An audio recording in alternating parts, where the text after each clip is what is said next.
Hey everyone, today I'm reviewing the recently released Honor Win, a phone that, to be honest, seems a little surreal when you first take it up.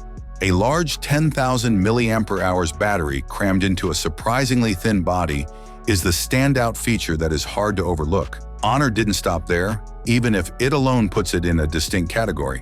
A premium Snapdragon 8 Elite Gen 5 CPU, 100-watt wired charging, 80-watt wireless reverse charging, and an ultra-high refresh rate display with a maximum frequency of 185 Hz are all included.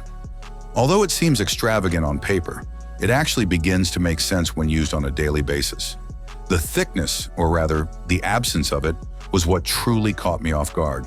It's astonishing how similar the Honor Win is in size when compared side by side with other large battery phones, even models with very smaller battery capacities. The Honor Win appears nearly thin when compared to gadgets with 8,800 milliampere-hours or even 16,000 milliampere-hours batteries. It is evident that Honor invested a great deal of engineering effort in battery density and interior layout. The build quality seems sturdy and high-end. The buttons are strategically positioned, the frame is tidy, and there's even a programmable key that doubles as a shortcut or camera button.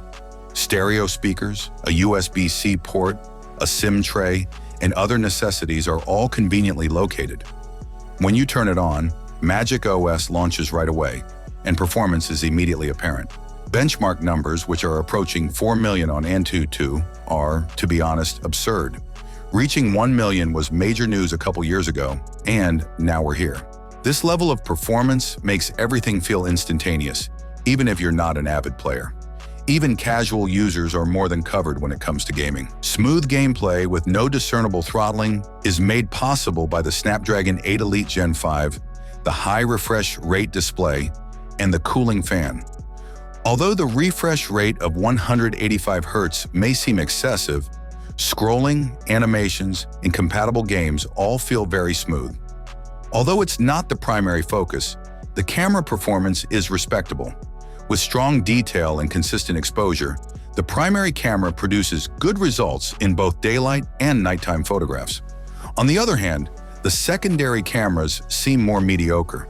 The Honor Win is just not as good as camera-focused flagships like the Xiaomi 70 Ultra, particularly when it comes to long-range zoom. However, this phone isn't attempting to be a photography powerhouse, so that comparison isn't really fair. And the true star of the show is that battery. The phone's lifespan in practical use is nearly unbelievable. Using navigation, benchmarking, filming videos, and everyday apps hardly appear to have an impact. You completely stop considering battery percentage, which is something that most smartphones are unable to accomplish. When you do need to charge, the 80-watt wireless reverse charging allows you to quickly top off other devices, and the 100-watt wired charging gets you back up quite quickly.